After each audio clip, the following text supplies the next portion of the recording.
Hello student, आज मैं आपको क्लास 9th के जीव विज्ञान का पहला लेसन है जीवन की मौलिक इकाइयाँ फंडामेंटल यूनिट ऑफ लाइफ। तो आज देखते हैं हम कि द फंडामेंटल जो यूनिट ऑफ लाइफ क्या होती है, किसे कहते हैं फंडामेंटल यूनिट ऑफ लाइफ। तो सबसे पहले देखते हैं सजीव कोशिका सजीव किससे बने होते हैं। तो क्वेश्चन है सजीव किससे बने होते हैं। देखिए, सभी जीवधारियों का जो शरीर होता है कई इकाइयों यानी कि कई यूनिट्स के द्वारा निर्मित होता है। इन इकाइयों को कोशिका यानी कि सेल कहते हैं। और ये कोशिका जो होती है सभी जीवों की क्रियात्मक व संरचनात्मक यानी कि फंडामेंटल एंड स्ट्रक्चरल यूनिट होती है। जो सेल होती है सभी जीवों की जो ऑर्गेनिजम्स होते हैं उनकी फंडामेंटल क्रियात्मक या संरचनात्मक या स्ट्रक्चरल यूनिट होती है। और इसमें नंबर 2 देखते हैं। जो क्वेश्चन आता है कि कोशिका की खोज किसने की, कोशिका के खोजकर्ता कौन थे। तो इसमें हम पढ़ेंगे कोशिका की खोज रॉबर्ट हुक नामक वैज्ञानिक ने, एक वैज्ञानिक थे रॉबर्ट हुक। तो इन वैज्ञानिक ने सन 1665 ईस्वी में किया। यानी कोशिका की खोज रॉबर्ट हुक नामक वैज्ञानिक ने सन 1665 ईस्वी में की। और इन्होंने कोर की पतली काट का स्वनिर्मित सूक्ष्मदर्शी से अध्ययन करने पर पाया कि इसमें छोटे छोटे प्रकोष्ठ या चैम्बर्स होते हैं। अब देखते हैं जो कोर क्या होती है। एक जो प्लांट यानी वृक्ष जो होता है, पेड़ जो होते हैं उसकी छाल होती है, इसे बोलते हैं कोर। ठीक है ना। इन्होंने क्या किया, इसकी कोर की पतली काट का स्वनिर्मित यानी कि अपने द्वारा निर्मित सूक्ष्मदर्शी या माइक्रोस्कोप से स्टडी यानी कि अध्ययन करने पर पाया कि इसमें छोटे छोटे यानी स्मॉल प्रकोष्ठ यानी चैम्बर्स होते हैं, जिसकी संरचना या स्ट्रक्चर जो मधुमक्खी होती है इसके छत्ते के समान दिखती है। यानी कि जो मधुमक्खी का छत्ता होता है, जब इन्होंने कोर की स्वनिर्मित सूक्ष्मदर्शी से अध्ययन किया तो इसकी संरचना कैसी दिखी, मधुमक्खी के छत्ते के समान दिखती है। और इन प्रकोष्ठों को, इन चैम्बर्स को रॉबर्ट हुक ने कोशिका सेल नाम दिया, CELL सेल कहा। ठीक है। अब देखते हैं हम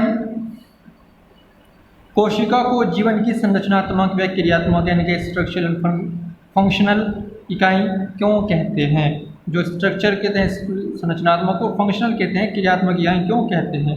तो अब देखते हैं कोशिका को जीवन की संरचनात्मक यानी कि स्ट्रक्चरल व क्रियात्मक फंक्शनल इकाई इसलिए कहते हैं क्योंकि एक अकेली जो कोशिका होती है वह एक संपूर्ण जीव को बना सकती है। यानी कि जो एक अकेली कोशिका जो होती है संपूर्ण जीव को बना सकती है। इसलिए एक कोश के जीव से बने जीव को कोशिका यानी कि यूनिसेलुलर, जैसे अमीबा, पैरामीशियम, यूग्लिना और जीवाणु, ये जो होते हैं ये जीव होते हैं, ये एक कोशिका होते हैं। और इनका शरीर कैसे बना होता है, एक कोशिका के ही द्वारा बना होता है। और सभी जीवन की सभी क्रियाएं जो अमीबा, पैरामीशियम, यूग्लिना, ये जो होते हैं, ये जो जीव होते हैं, इनका शरीर एक कोशिका के द्वारा बना होता है। और ये एक कोशिका के द्वारा बने होते हैं। और इन जीवों में जीवन की सभी क्रियाएं एक कोशिका के द्वारा ही होती है। तो इन्हें क्या बोलते हैं, एक कोशिका या यूनिसेलुलर ऑर्गेनिजम्स बोलते हैं। तथा एक कोशिका से अधिक कोशिका तथा एक से अधिक कोशिका से बने जीव बहुकोशिकीय कहलाते हैं। जैसे मनुष्य, क्या होगा, जैसे मनुष्य जो होता है ऐसा जीव है जो बहुकोशिकीय होता है, जो एक से अधिक कोशिका के द्वारा मिलकर के शरीर का निर्माण होता है। ठीक है। अब देखते हैं जो प्रत्येक कोशिका की अपनी एक संरचना होती है। ठीक है। और कोशिका द्रव्य में साइटोप्लाज्म में विशेष घटक होते हैं, स्पेशल कंपोनेंट्स होते हैं जिन्हें कोशिकांग कहते हैं। ठीक है।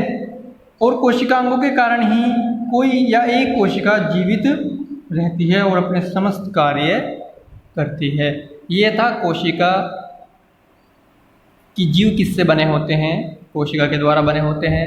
और कोशिका की खोज किसने की, रॉबर्ट हुक नामक वैज्ञानिक ने सन 1665 ईस्वी में कोर की पतली काट का स्वनिर्मित सूक्ष्मदर्शी अध्ययन करने पर उन्होंने जब इसका अध्ययन किया तो उसमें छोटे छोटे प्रकोष्ठ यानी कि चैम्बर्स दिखे जो मधुमक्खी के छत्ते के समान थे।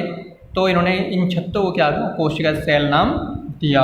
और अब देखते हैं कोशिका को जीवन की संरचनात्मक यानी स्ट्रक्चरल या क्रियात्मक या फंक्शनल यूनिट यानी कि इकाई क्यों कहते हैं, क्योंकि एक कोशिका या बहुत सारी कोशिकाएं जो बहुकोशिकीय जीव होते हैं या एक कोशिकीय जीव होते हैं, ये कोशिकाएं इनमें जीवन की सभी क्रियाएं संपन्न होती है। ठीक है, तो इसलिए एक कोशिका को जीवन की संरचनात्मक व क्रियात्मक इकाई कहते हैं। आगे हम पढ़ेंगे, आगे नेक्स्ट टॉपिक में हम पढ़ेंगे कोशिका की संरचना